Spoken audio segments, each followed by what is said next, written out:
Good morning, good afternoon, and good evening, our usual greetings. Thanks a lot for joining us in this last workshop on the democracy chapter. And we are actually very, very happy to have with us today Professor Lucien Van der Walt from the Neil Agate Labour Studies Unit at Rhodes University in South Africa, who also developed the core video lecture for this chapter, trying to actually bring together the main learnings from the different case studies.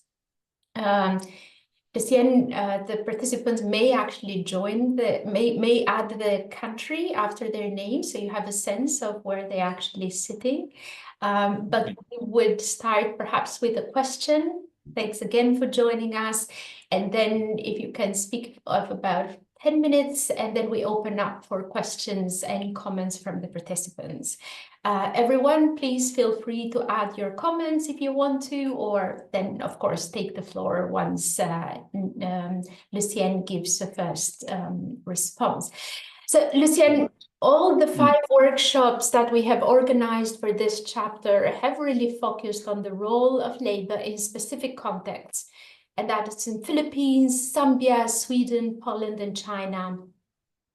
And we discussed the worker struggles to combining workplace struggles with broader struggles for the democracy, and of course, all the different tensions and contradictions. One of the key insights of your video lecture is, of course, your argument about the limitations of the liberal democracy, but also about the 3 main approaches in which the labor movement has responded to these limitations.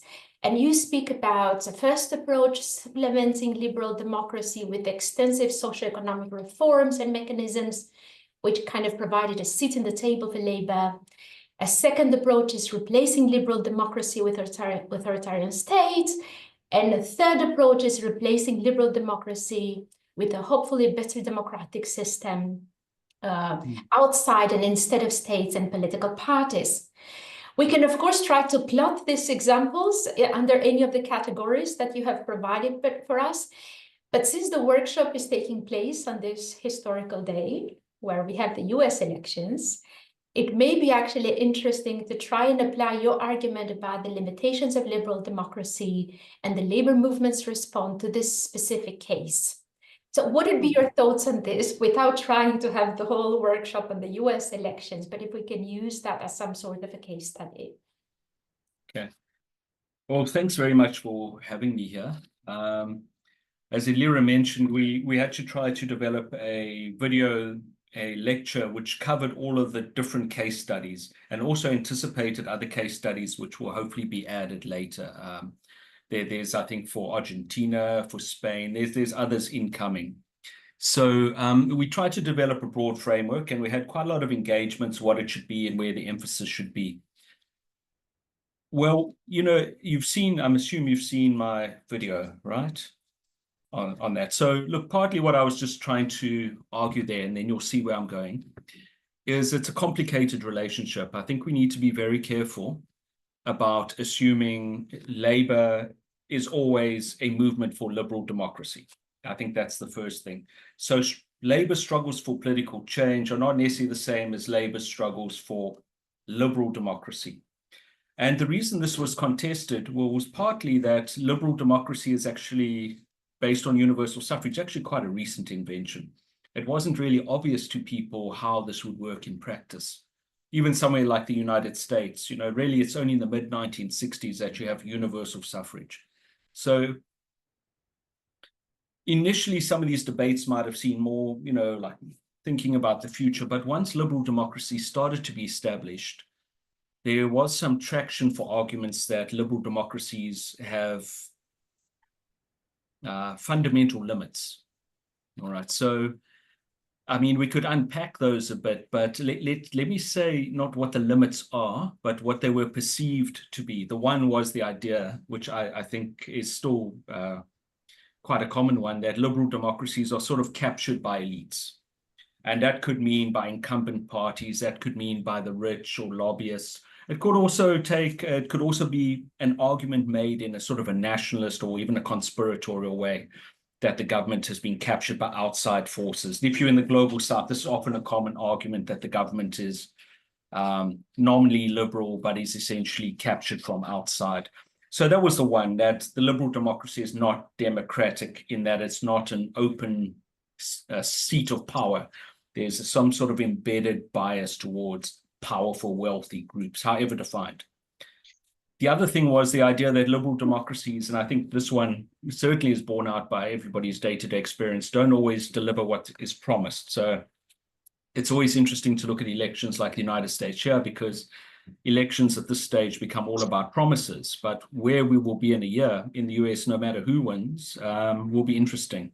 You know, Trump famously ran on build the wall, but he didn't build all that much wall. He built some wall, but he didn't build all the wall. And that was his big thing. So this frustration with liberal democracy didn't necessarily mean people always thought it was comparatively bad compared to where they came from.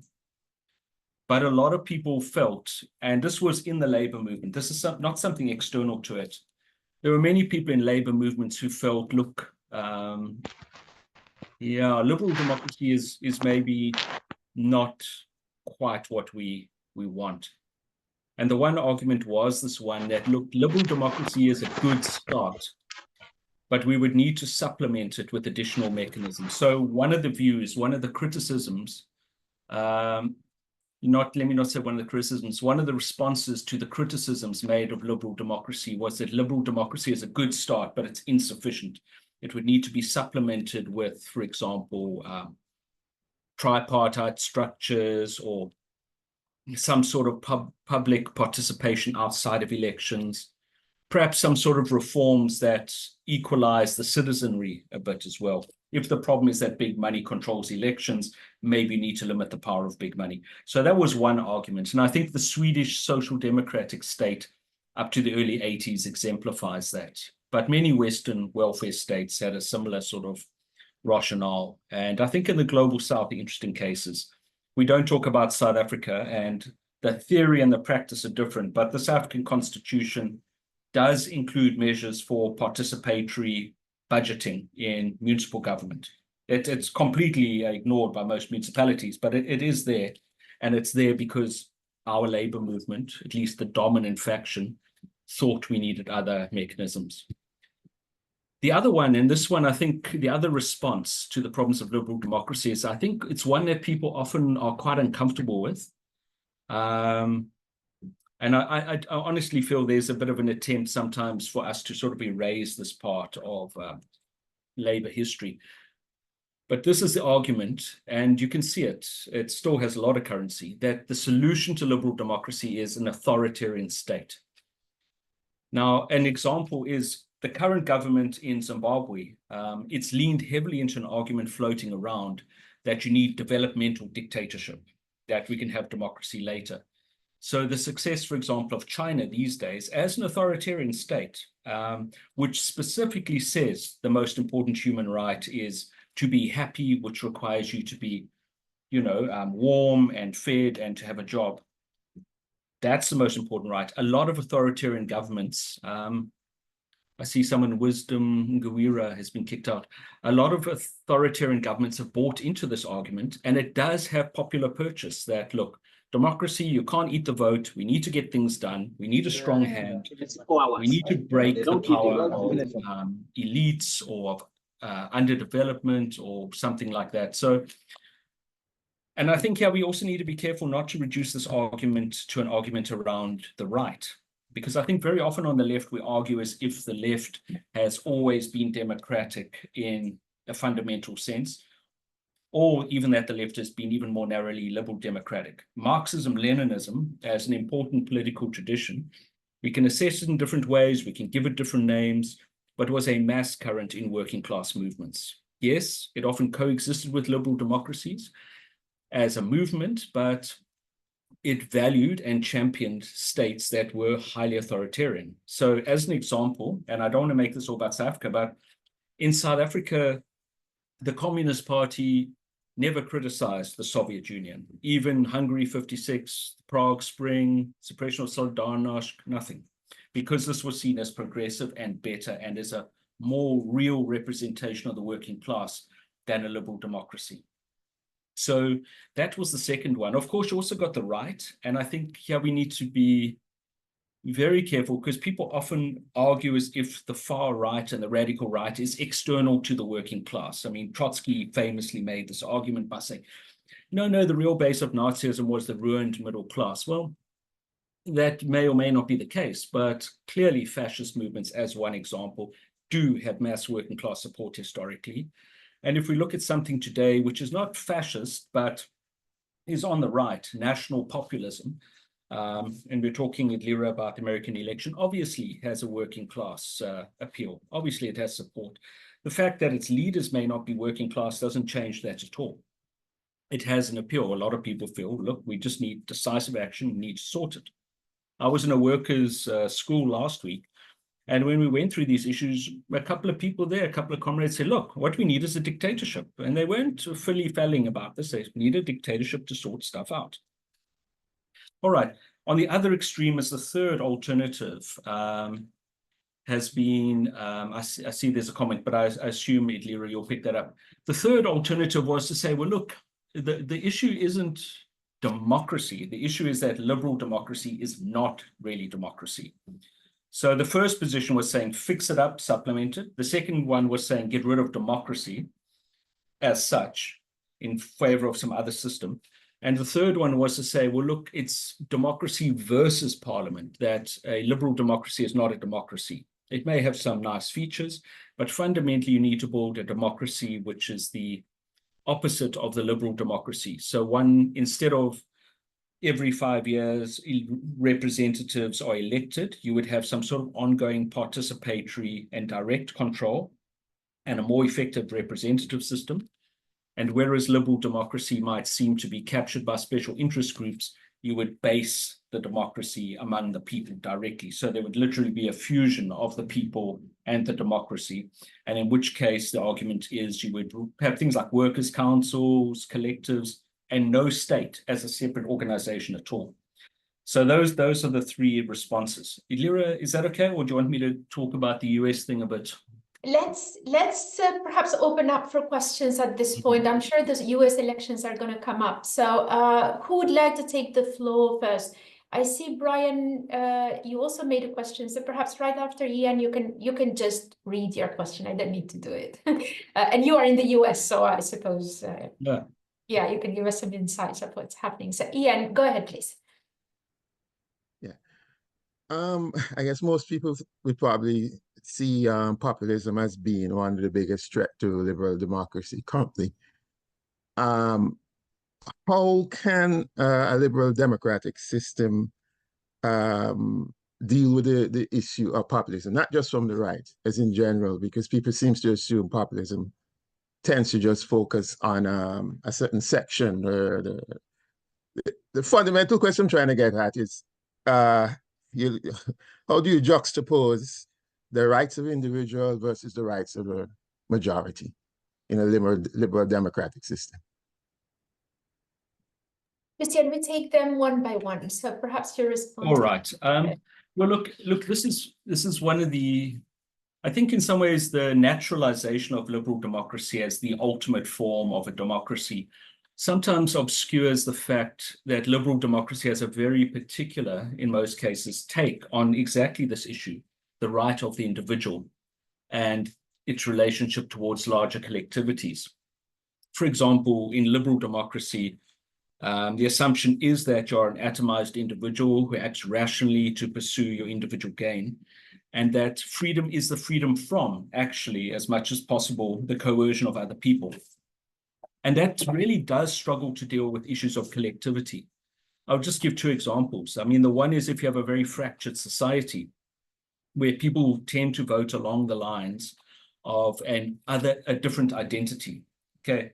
I'm not going to get into, say, Ukraine, but you can see in many African countries where voting is often linked to race or ethnicity. How do you deal with that? Because people are not just flipping things according to what the election manifesto is. And liberal democracy based on a simple majoritarianism struggles with that. I think the second thing, and it's a difficulty in liberal democratic theory, is well, what are your rights? Are they something which just arises because you're a person? Are they something which is linked to duties? Does the society have obligations to you beyond just letting you say what you want to do? Or we could put it a different way. If it protects society, you from society, what protects society from you? You know, what happens if you have massive...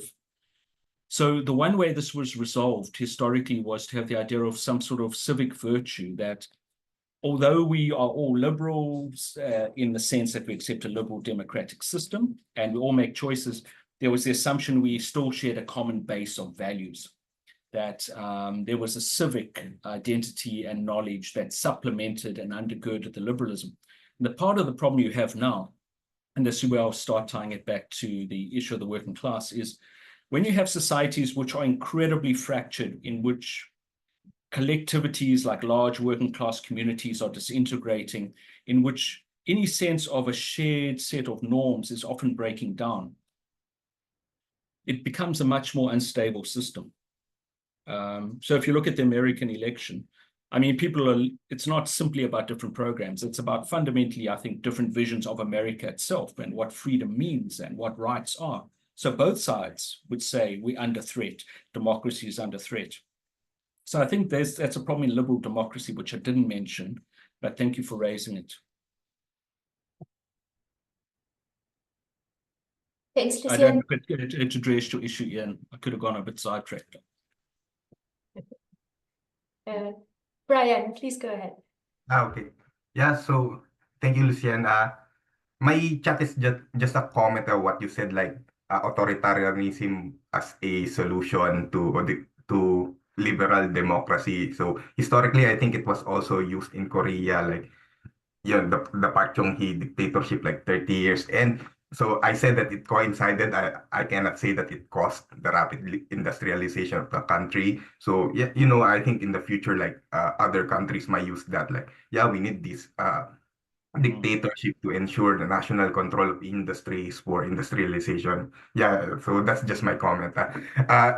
Well, about the election, so I'm in Pennsylvania now, so which is one of the battleground states. I think it's 48%, like the probabilities of someone winning. So it's very very tight race here. In terms of labor, I learned that so for outsiders like me, so I'm from the Philippines, I would assume that labor would always vote Democrat because it's in American history, it's the labor is always siding with the Democrats. But the position of the U.S., like they want to, of course, they have their own interest too, like issues of immigration will also affect, like of course, like some unions, they want to keep their jobs, meaning that they don't want others to get the job. So there are those angles, so so it's hard to, so the labor's position in a liberal democracy is also, it also depends on their interest. And I think that also connects to the issue of like individual or a collective rights. Thank you. If I can just come in there, look, again, I'm not an expert on the United States, but I think part of the value of looking at labor history is to understand it's quite complicated, and we must be very careful of sort of conflating labor movements, democracy movements, and left-wing movements. They're not necessarily the same. They can overlap, but there's a long history of right-wing labor movements, and I don't write them out of labor history because they're right-wing, but they exist and they're real. And in this case, just looking at what I've seen in the US, I mean, there are some unions where people may have their own views about the unions, but for example, firefighters and so on that have endorsed Trump, I think. And then some of the unions are saying, well, we can't endorse because we split. So I think that is a real thing there. Look, this argument about the development of dictatorships is a very strong one for a lot of people. And the BRICS has really strengthened that. So a lot of governments who may be doing nothing developmental at all, lean into that argument and the promise. But it's quite clear, I think you can see that some dictatorships have industrialized countries. In fact, in my talk, I said authoritarianism was often key to industrialization. I mean, whether that was necessary, whether that was inevitable, not saying that, but there were very good reasons why this was the case. If you have a low capital country with a large amount of labor, cheap labor is one of your main resources. You know. Thanks, Gifford. Go ahead, please. Yeah, I live in San Francisco, which is kind of a blue city in a blue state in California. But I want to kind of backtrack a little because when I was young, I remember I heard a commentator say in the United States, we have one party with two right wings. And I'd add to that, one's anti-labor, the other's pro-business. And if you look at the history, is the Democrats were the party of slavery. And actually Republicans, Trump's party, historically were the party of the Civil War and liberation and emancipation. So it's kind of a contradiction. And the US is a winner-take-all system. The US is notoriously, maybe it's been changed since the economic crisis starting around 2008, but a really class-denying society. So, you know, Lucien, you mentioned kind of middle-class identities. My lifetime, I grew up where people thought affluence was being middle class. And I think the lack of a class awareness has always been a problem in the US, where as a consumer society, you know, the idea of consumption is more important than production. But I want to go to one thing, and I want to ask why. I think the greatest working class movement in the United States ever was the industrial workers of the world. And sadly, in our labor history course, they're not represented. And because they had their charter said the working class and the ruling class have nothing in common. And so I would ask Lucien, you know, perhaps from your perspective in Africa, how could a class perspective be part of using this labor history to kind of like see that the elections are always a faction of the ruling class rather than the working class? Because I do think, I agree with you. I think people in the United States have been deluded with just the massive amount of media, and people really don't see their own class perspective. And perhaps you could comment on, you know, infusing more of a class perspective in struggles. Let me take that one. I see Nicholas is also had his hand up, but let me just deal with Gifford quickly. Yeah, you know, during the hard lockdowns, we had them here, although I don't think as extensively as South Africa had harder lockdowns than most African countries for various reasons, but I don't think as hard as the lockdowns in some part of the US. So part of this, South Africa was going through difficult times, so I started reading the US news, and I found it absolutely astonishing because it's quite all-enclosing, and it's completely bifurcated. In the sense that depending who you read, you get a different view on reality altogether. Nonetheless, you know, to touch your thing about the IWW class does exist. And part of the problem, and this is why I think we must be very careful not to conflate the left and labor. Part of the problem and part of what's going on these days is a lot of left-wing parties have been doing a lot of things that are very bad for working classes around the world. And often on the left, people tend to say, well, you know, if they just had the right thing, but that rupture is a very real thing. And that is the context where people will go to something like, say, Trumpism. Because if they say, well, the Democrats watched while our factories were closed, or they promise us they can't deliver, and you don't have some sort of left that speaks in class terms, that has some sort of concrete embedded project that is just about elections or lesser evilism, where you must just vote these guys because the other people are literally, you know, like Hitler. You know, that fissure is going to continue. For me, at the end of the day, we were in a workers' school last week, and the question of left unity came up. And I was saying, left unity is not the same as workers' unity. And how you build a united working class, and I'll tie it to the Africa thing now, that's actually the challenge. We can organize all these left groups together, but how do you organize popular working class movements that can overcome sectional divisions of various sorts, and that can also win concrete gains? So they're not just a sort of manifesto in search of a subject. The IWW, I think, is a bit of a gap. But I think even in the absence of movements like that, there is often a sort of don't want to simplify it, but class identities do exist often, even if they're in diffused ways. And if we look at some of the African labor movements, I was saying to Lira before we started, there's a lot to actually be looked at, because the literature often poses it as the unions are politically aligned, meaning they're with the party, or politically non-aligned.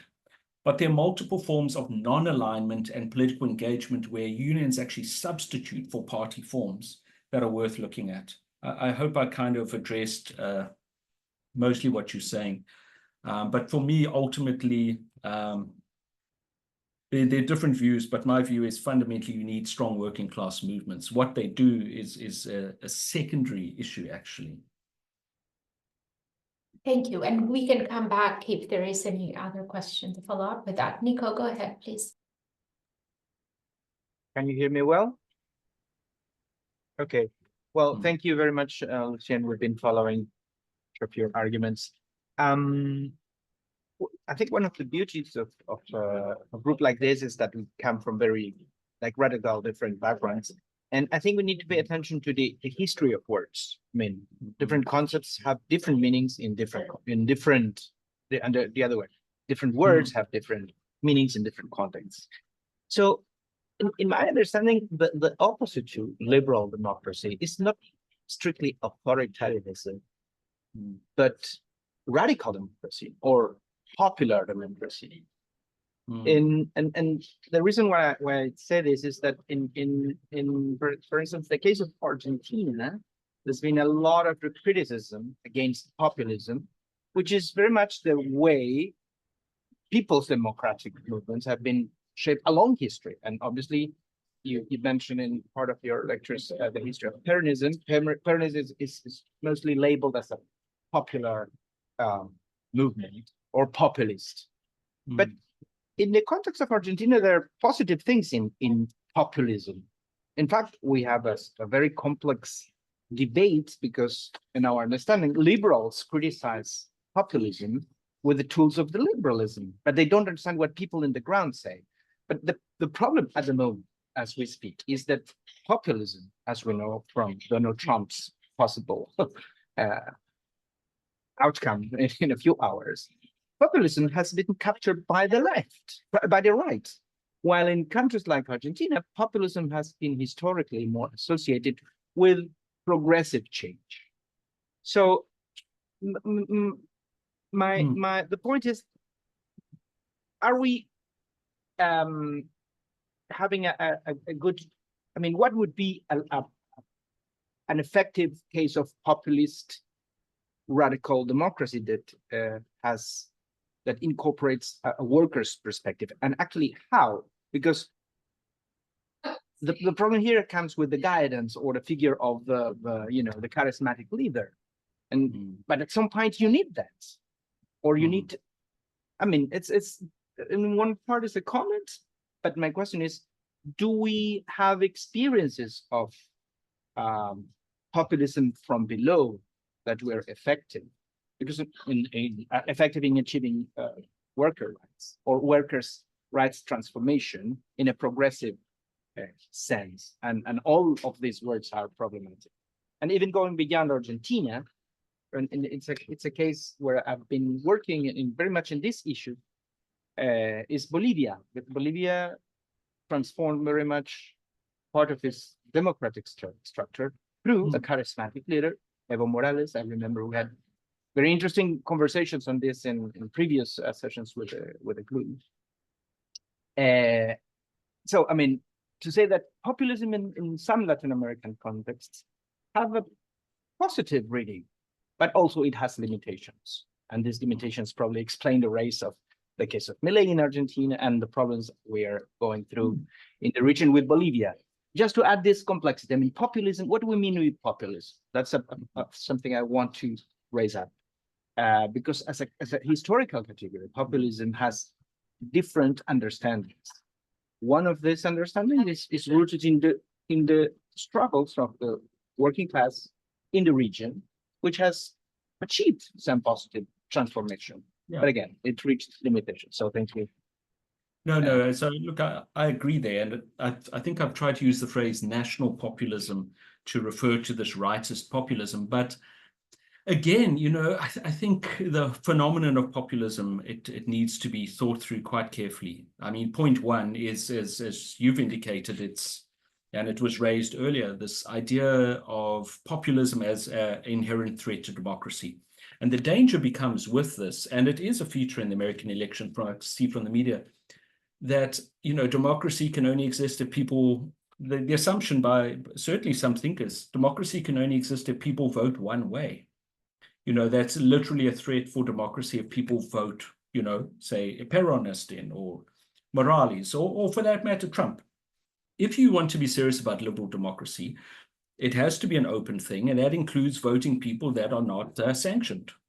I think in the era of the Washington Consensus, it became very much you can vote for anyone you want, so long as they're basically in this slice of ideas. Now, this is broken down. I mean, we have, the massive social disintegration in many countries, so the old certainties are going.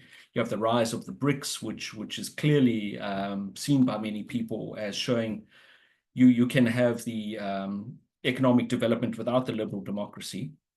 And you have the crisis of many of the traditional left forces, which is where a lot of, populists step in. I agree that words are very important. For example, in South Africa, populism doesn't mean what people in the West mean. It actually means something quite negative, different to, I think, Argentina. It means a sort of demagogic, anti-democratic type of organizing, loud speeches, the leader, and skipping democratic process. So we do need to be careful with the language and be aware of how the languages are also abused and used to close down things. Because if we get stuck in a debate, it's either you vote for liberals or the world will end, I think we're on a slippery slope. It's also where I get worried about ideas like misinformation, disinformation.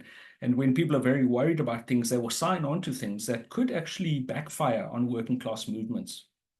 Who gets to define these? I just want to mention one example here. One of the things that shocked me when I looked at a lot of the American media during lockdowns was many people on the left essentially making an argument for free trade because, the Trumpists were saying tariffs. Many on the left were like, no, we're against any sort of tariffs, which in South Africa, tariffs are a left-wing idea. Reindustrialization, no, it must just be the cheapest goods. In South Africa, tariffs, reindustrialization, and active industrial policy, those would be the positions of mainstream labor, not some sort of strange, So I think we just need to be careful there. I don't have much more to add. I don't know enough about Peronism, and we did get feedback on that. So it's focused in a certain way in the talk. And yeah. Nicholas, tariffs, trade tariffs, like charges on cheap imports, so if Trump says, I don't know, what is 10% or whatever.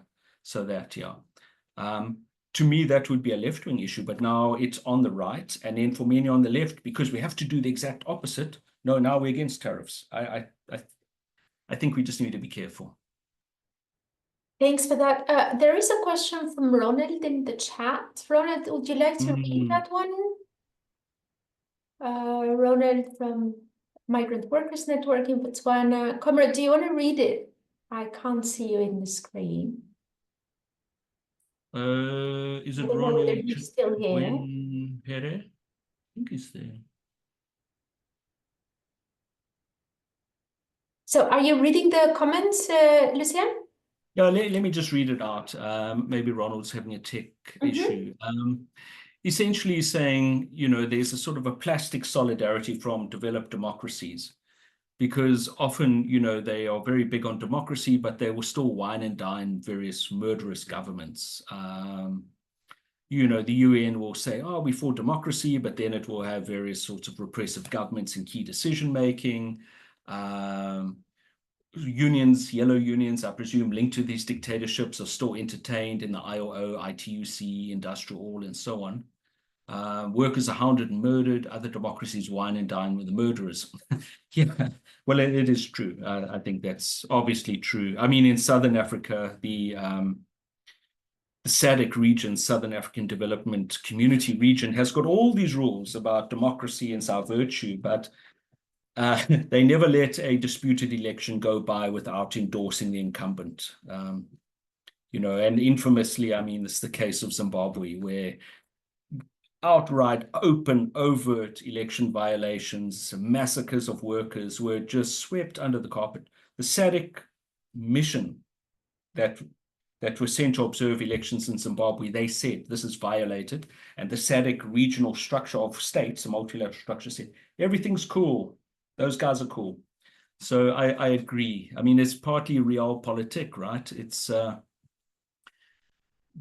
you know, it's you still do business with a dictator. I want to just mention a quick point there. An interesting idea that South African unions had at one stage was the idea of a social clause in trade. And the idea was, yes, we can have open trade, but only with countries that uphold certain labor standards. And unfortunately, you know, where the world is these days, the global economy rewards labor repressive governments. You know, Bangladesh produces T-shirts at a quarter of the price of China. Now, to make that possible, you have to actually be worse than China to your own workers. And this is the paradox, right? You know, so this is what I also try to say in the talk. There's no intrinsic link between capitalism and democracy. It was often imposed, and there's a lot of very powerful forces that benefit from authoritarianism. I mean, especially in the global South, where I think the people in government are often not a sort of independent billionaire like your Trump or, you know, but are people who are literally accumulating through the state, you know, and they have a lot to lose if they lose office. Thanks for that. Any other question or comment in the room? Perhaps while we wait for that, Lucien, what's the possibility? Okay, we'll come to give it. What's the possibility of moving from one approach to the other?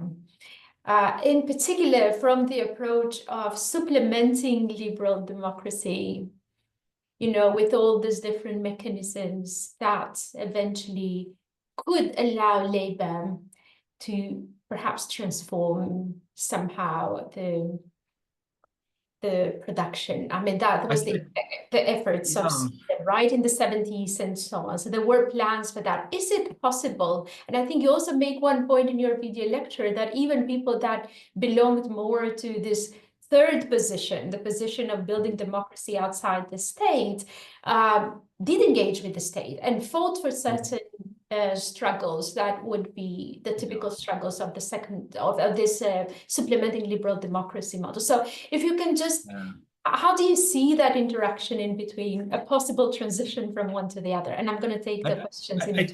I think it really comes down to what our theory of the state is, and beyond that, which theory of the state is more convincing. I mean, if you believe that a state is inherently captured by certain groups, say a good classical Marxist, it is the executive committee of the whole bourgeoisie, or you have some sort of criticism, you would discount the possibility of such a transition. I think beyond that, a lot also depends on the development of capitalism itself, because one of the key points that the issue of neoliberal globalization raises is, to what extent is it possible to have national level class compromises that assume a fairly steady state economy? What I mean by this, in Sweden, to take that example, there's a long debate over what happened to the Swedish social democracy. But one of the things was that initially the deals were struck between large Swedish industrial corporations who are mostly operating in Sweden, with the Swedish working class, which was the workforce as well as the main consumer base, and a national state that wished to enable this. But as those corporations started to globalize, and as a growing part of their workforce was elsewhere in the EU and in later in the rest of the world, there wasn't really an interest in elites in doing this. And it also became quite clear that real power hadn't been shifted, because despite the objections of the working class, those companies still globalized, those policies were still changed. I think if you think of the state as having certain structural features and being embedded in a particular system of capitalism, it would probably give you a more negative view of what's possible. That the idea of a slow, steady progress you may have slow, steady progress, but then have the carpet pulled out from under your feet as the system changes. So look, that would be my own take. I think it's very difficult as capitalism evolves. Look, the thing about outside the state, and I think this comes up partly with the issue of the IWW and so on, it depends what we mean by outside the state.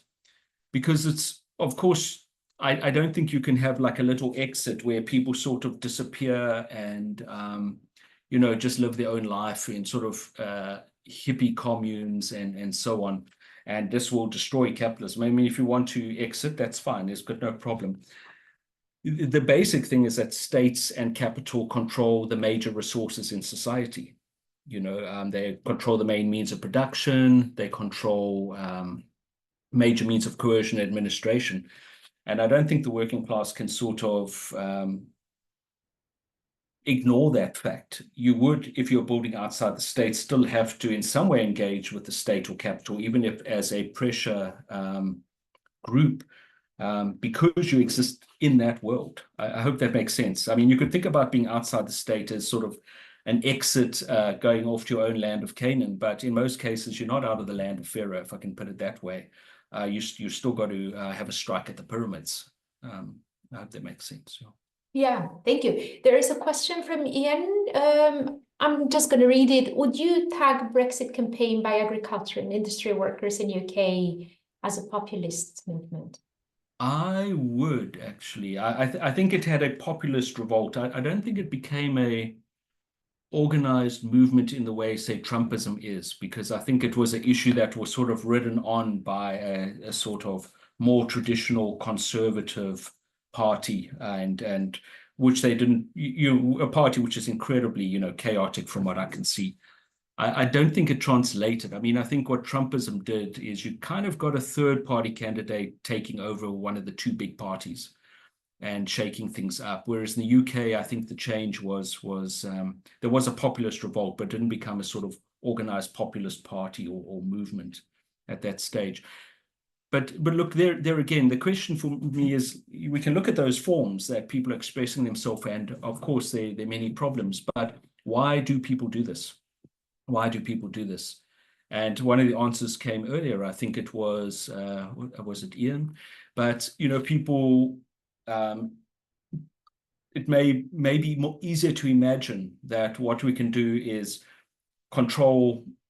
restore the sovereignty of the nation state, and then control access to labor markets, access to industry, and so on, than it is often to imagine a global working class movement. Why would you worry about these things? Well, because many people suffer in the current situation. Whether we call it neoliberalism, whatever, there's, a lot of disintegration, a lot of unemployment, casual labor, the breakdown of sort of historic class compromises, all sorts of cultural changes. So it's often easier for people to express that in a populist way. And here I mean national populist way, precisely because in most cases a traditional left is non-existent. I mean, it's just not there, or it's unrecognizable. Again, to take it back to the US, if you look at the way people are arguing, it doesn't fit the traditional pattern. You have Republicans, which were traditionally a party of big business, talking about tariffs, and then you have Democrats talking against tariffs. There's something happening in different parties that are trying to ride it. And I think it's also, parties are organizations with their own dynamics. They need to get votes. So the more they lean into an issue, the more this will have an effect on them in the long term. Like, I think probably without Trump, the Republican Party would probably have died off. I mean, what would it be arguing for? More wars in Iraq, more bad trade deals, and, gutted cities. So we'll see. But to sum that up, this sort of national populist stuff arises because working class people are their traditional resources and allies and movements in many cases have been destroyed. You know, yeah, I don't usually quote Lenin, but we Lenin once said, and again, I'm not a Leninist, said, anarchism is the penance for the sin of opportunism in the social democracy. In this case, national populism is in many ways the consequence of the failure of a lot of the left. In the days of the Washington Consensus. I hope that makes sense. That's kind of where I'm thinking, yeah. Thanks, Alex. I am thinking out loud. I don't know if it will become a question or not, so sorry for that. But yesterday I got access to a document that is going to be discussed in the 5th Congress of the TUCA. That's the Organization of Trade Unions in the Americas. And it was a 48 pages document analyzing the reality and how the far right is rising everywhere.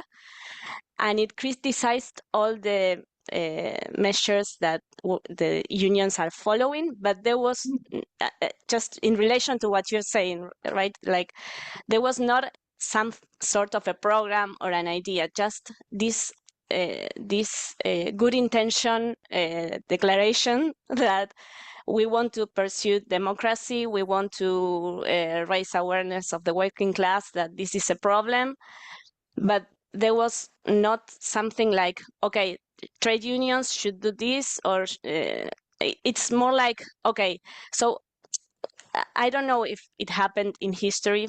Maybe you can, this is the question that I'm asking, but how can we learn from experience of, I think that the ideal would be that trade unions in the base could translate these good ideas into what the working class is facing in their own reality every day in their nations.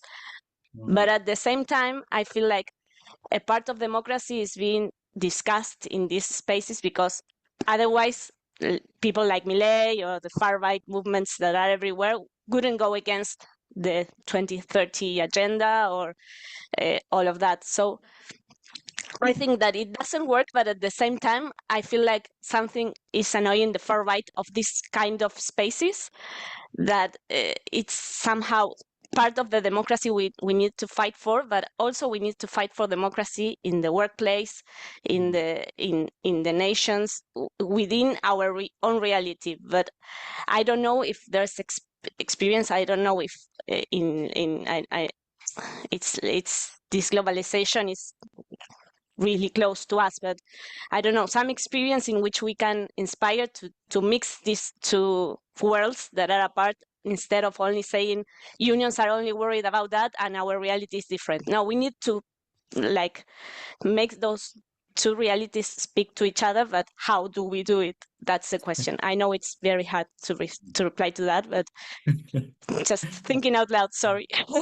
No, maybe that's a question we should all think about, because I think we also, people who come out of workers' movements and come out of the political traditions associated with them, I think we need a bit of humility and just to try work out how we got where we are. And for me, step one is a lot of the traditional left project has failed.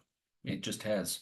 And it's no good to keep going on like we're in Sweden in 1937, or we're in, or just be a historical reenactment society. Many of the things have failed, and it's no good, I think, to keep demanding this and demanding that, things that can't work. The only effect of that is you're just going to disillusion people. So my own perspective is probably that we're in a period of a sort of a long march of rebuilding labor movements, shifting them. People talk about renewal, but I don't, the term often just means technical stuff like negotiate better and make sure members know what's happening. I think we need to have some renewal of ideas and some sort of clear project that governs that. And for me, part of that would be some sort of I do think the assertion of some sort of national sovereignty is part of this. I think we do have to deal with that. That is something which a lot of the left doesn't actually often deal with. But that has to be balanced with the class issue, because this is otherwise how you end up with a substitution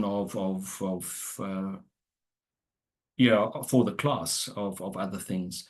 The third thing, I think there is definitely building the links. And one of the things in South Africa, for example, and again, we're not a great case. In fact, we look to Argentina often, like, you guys are doing great with the recovered factories. That gets pushed a lot here. So, but I think the thing here of also trying to link up with the workplace and the working class neighborhood. So in South Africa, an argument some of us have made is that, for example, municipal workers need to be not just speaking about wages, but looking at ways that you can champion, better water supplies in working class areas, expose corruption in local government. I mean, it's crazy. I mean, we have cases where those self-same workers who live in that self-same slum are the ones who are going on strike in ways that actually harm their own community, like a go slow where they don't pick up rubbish in their own neighborhood where they live. So there's also a question of building up trust again with communities and the authority of labor movements, which certainly in South Africa it's gone right down. It used to be, if the unions called a general strike, you knew about it. Now you will maybe see it on X. Oh, there was a general strike. Oh my goodness, really? Oh, I missed that.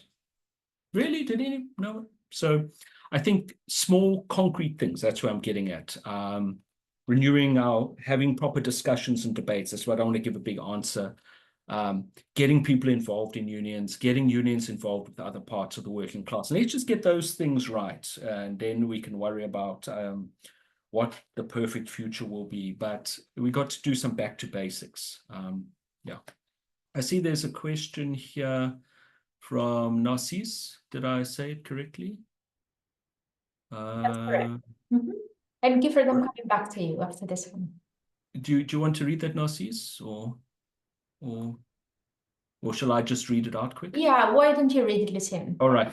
Okay, Narcisse is saying in Africa, there's a genuine issue with leadership transition within union organizations. So unions will be the first to denounce the political maneuvers of government and that, but they themselves in the unions often don't respect this. And this is what I also mean about back to basics. Leadership change is a central democratic tool to ensure workers' voices are respected, especially when young people and women are a big part of the workforce. So how can young people approach this issue and become a driving force for strengthening transition within decision-making bodies? I think this is it's partly a question about within unions, right? I think this is about within unions, and what lessons can we draw from the past to consolidate democratic achievements of the working class globally and in Africa. Look, one of the things I think that does have to be dealt with is that there have to be reform movements within trade unions. I think that's a good way of getting people involved, but it's very difficult because there are often democratic deficits, if I can use that sort of jargon, in unions. But at the same time, you don't want the unions to be weakened and broken up by people leaving over political issues and factionalism. So I would say the one thing is definitely within unions to try and reform them, use the space that's possible. And I think in terms of general lessons, I would say basic lesson is you need strong working class movements to get things done. And that doesn't just mean big unions. That's not the same thing. You can have giant unions that are completely nothing. And you can have small unions that are dynamic. But the unity is important. I saw a hand earlier. Was it Gifford? It was Gifford, but I think he... Well, I just wanted to add something to the discussion is, and I don't know if this is not in the context of democracy, but just, Brexit, the rise of Trump, and even the Democrats in the US is this anti-immigrant agenda right now. Mm-hmm. And I think with climate change, we're going to have climate refugees, and not only climate refugees, war refugees, the droughts, the wildfires, the extreme weather is, we're going to have migrations of people away from places that are uninhabitable. And I think, the hardening down on borders and building walls is kind of a metaphor for this idea of the right wing to try and exclude. And I think, like I'd say, back in the US, Kamala Harris is even doubling down on anti-immigration because, as you said, Lucien, this is the way she gets votes. And I think a class movement would say, our sisters and brothers cross borders because they're trying to make a life and survive. And I think that's a crucial thing, that the immigration issue in the world is something that's pressing everywhere. Yeah, look, I mean, this also raises the issue about political parties often present themselves as identical with the class, with the working class, and obviously not, because the working class is internally politically divided, but as you also point out, it's divided along other lines. So that's why generally I would go with more of an idea of working class unity rather than say left unity, because those are not the same things. But at the same time, Gifford, I think the question becomes then how do you manage these processes? Because if you, I think what someone like Harris understands is that these issues, people are upset about them, and how do you deal with that, you know? And in South Africa, just as a concrete example, we have a lot of well, most of them are refugees, I think, from Zimbabwe, which used to be the second most industrialized country in sub-Saharan Africa, but it's completely imploded for various reasons, but pretty much driven by a predatory ruling elite. So we have millions, and people literally are competing for jobs. I think that's the thing. They literally are. So a lot of businesses in South Africa will rather have a Zimbabwean who is outside of the labor relations system, ignored by the unions, very desperate, has no access to our welfare system. South Africa has quite an extensive welfare system. And people really are competing. If you have a lot of unemployment, there's X amount of jobs. So how do you deal with that? And it's not a thing I have an easy answer to. But I think we dismiss that conflict in the working class at our peril as well. It's a difficult one. I mean, I touch on this in some other talk I've done on migration, so I won't get into it here.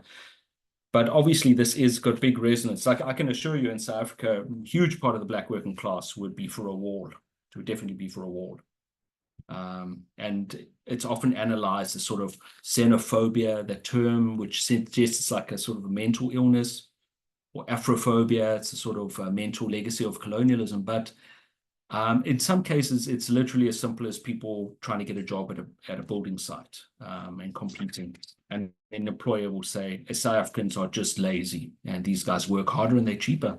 And if they give me problems, I'll just call the cops and have them kicked out, you know? So how do we do that? And it's always the question of how do you find win-win solutions that don't pretend the problem isn't there, but don't exacerbate the problem. You know what I mean? So if you just say race doesn't matter, well, that doesn't help.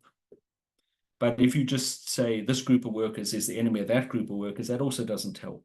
How do we solve that? The same, you know, I think IWW is trying to deal with craft unionism, which is still going, you know, internationalism and so on. So I wish I had all the answers, though. I do. I don't really, though. Yeah.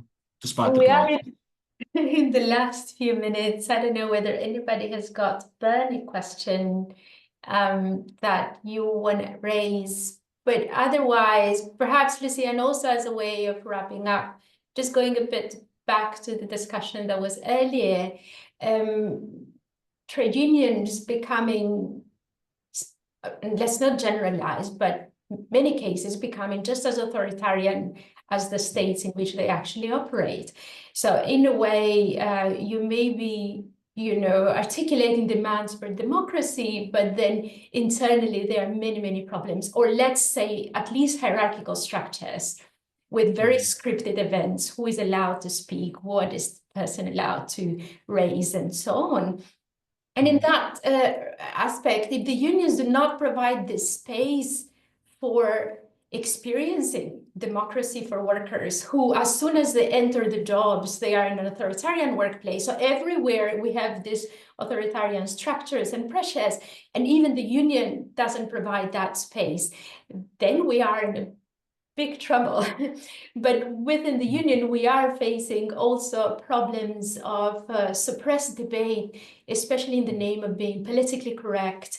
So in a way, many things are not spoken, and even tough discussions, whether something is called xenophobia or what is talked about.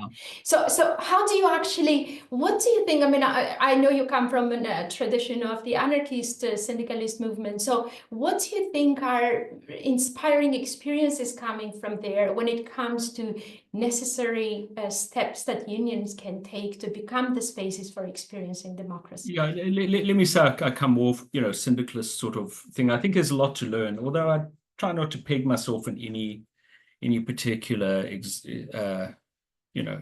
particular tradition, because that also comes with a baggage of certain political cultures and that. But look, we didn't have the talk ready, but I do mention at the end of my own talk, which is, I think one of the interesting examples was the CNT in Spain. Now, it had contradictions, and certainly, we should not romanticize it, but you had a mass union movement that operated hundreds of worker and community centers. So in many poorer areas, they would rent an empty shop and have it as a worker center, have adult basic education, have it as a space for cultural activities.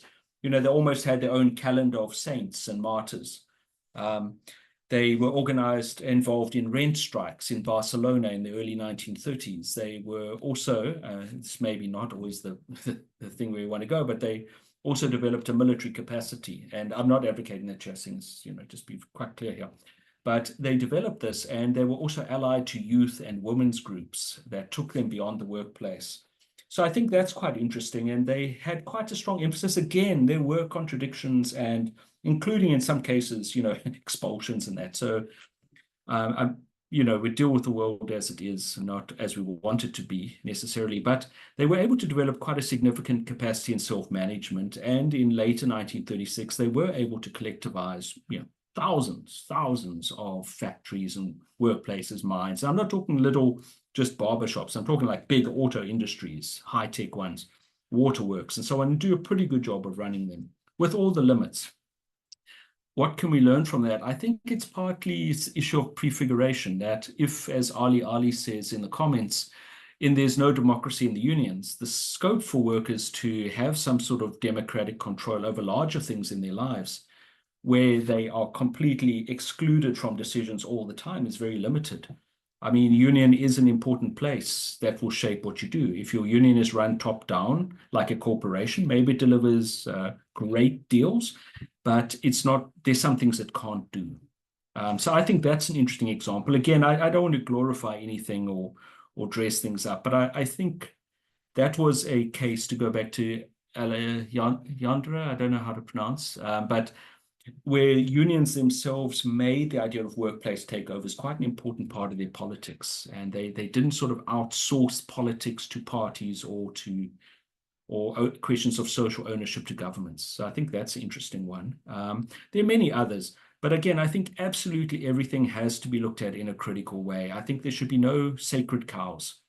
That's what I keep saying. Let's not mix democracy with liberal democracy. They're not the same. Let's not mix up democracy in the parliament with democracy in the society. You can have many spaces of democracy, including labor movements, cooperatives, and things. But these are all getting conflated in the liberal era, that democracy is liberal democracy, which means a highly individualized set of rights, no real control over the economy, and a highly divisive political party system. We need to break those links. It's also not conflate labor, the left, and liberal democracy struggles. They're not the same things. Let's just look, warts and all, as we would say in English. Let's look at the good and the bad, even the ugly stuff of the past, and learn a bit from that. There's nothing to be gained from fooling ourselves. And there's nothing to be gained from having a politically correct view of history where only some things can be said. Now, Adlira, I see there's a question there from Ronald, but I just wanted to pick up your thing. Look, you and I and Peter have discussed this thing a bit. I don't like terms like xenophobia. I'm not saying there isn't, anti-immigrant sentiment, but when things are treated as a sort of psychological problem, there's no possibility of a discussion. You're just telling people, look, they're just crazy. But what if that person really has lost their job to an immigrant? You say, no, it couldn't happen, and it has happened.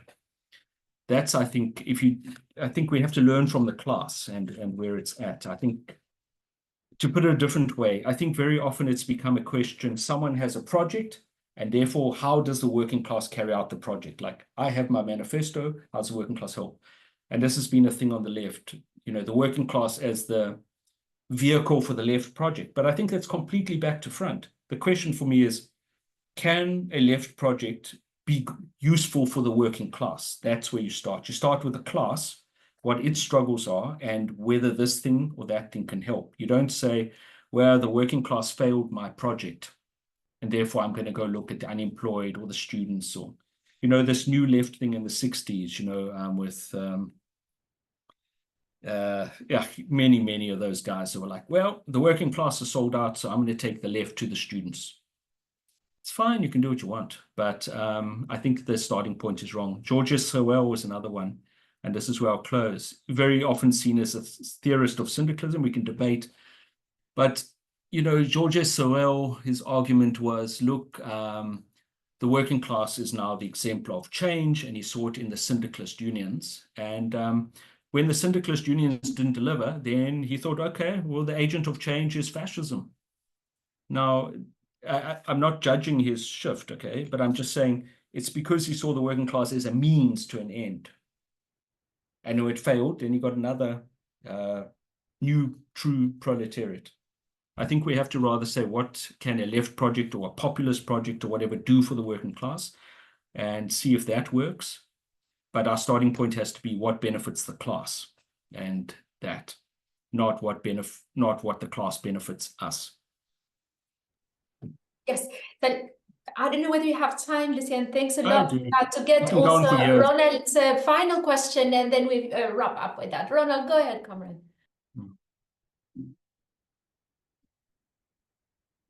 Well, thank you. Can you hear me? Yeah, can hear you. Hello? Hi. Hello, can you hear me? Oh, thank you so much. I want to add, my question refers to what Lucien quoted regarding the challenges in like Africa, whereby companies prefer to employ migrants because they underpay them, and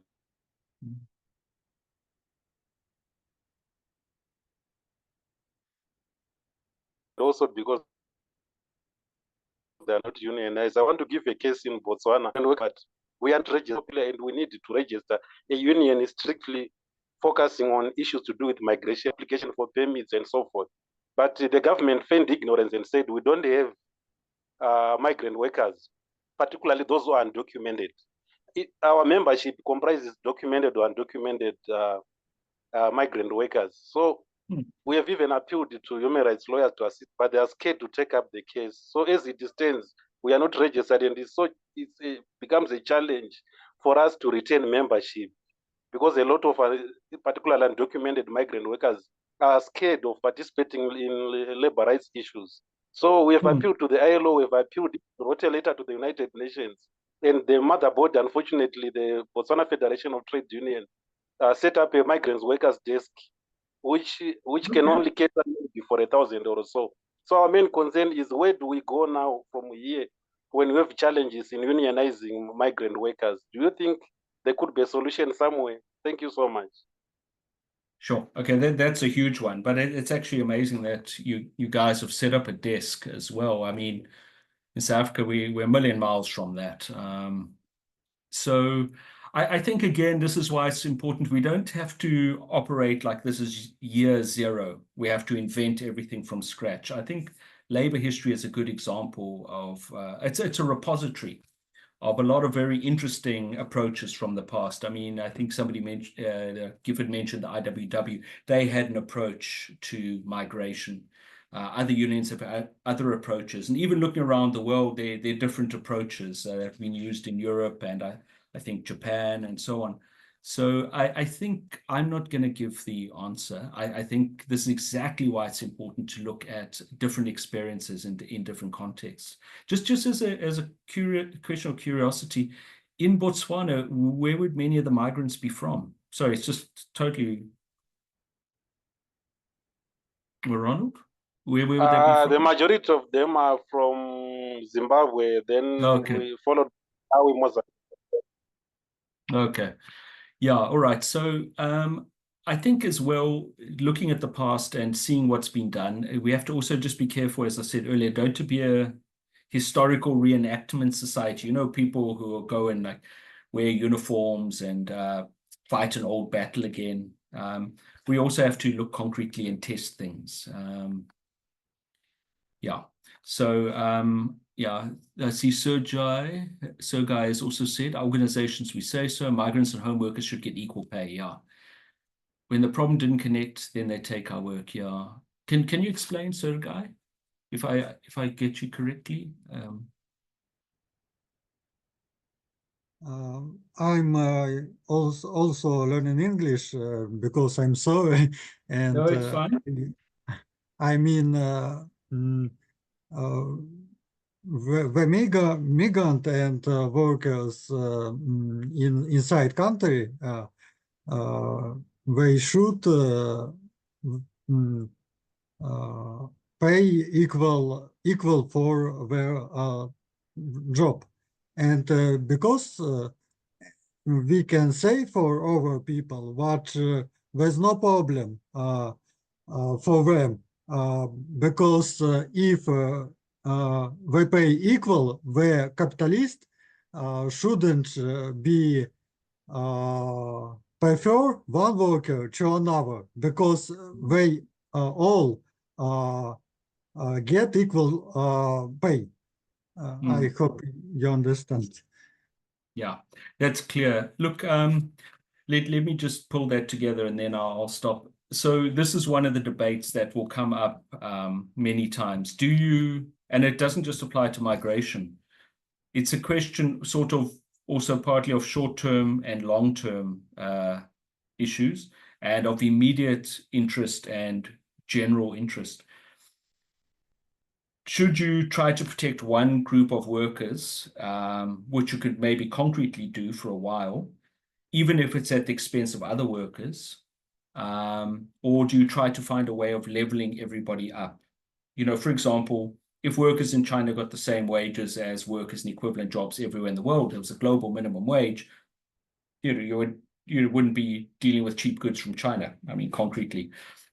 So I think there's always a tension between sort of protectionist measures, which are often easier to do, and sort of internationalist measures, which are often a bit harder to do and harder for people to imagine. Again, there's no easy answers.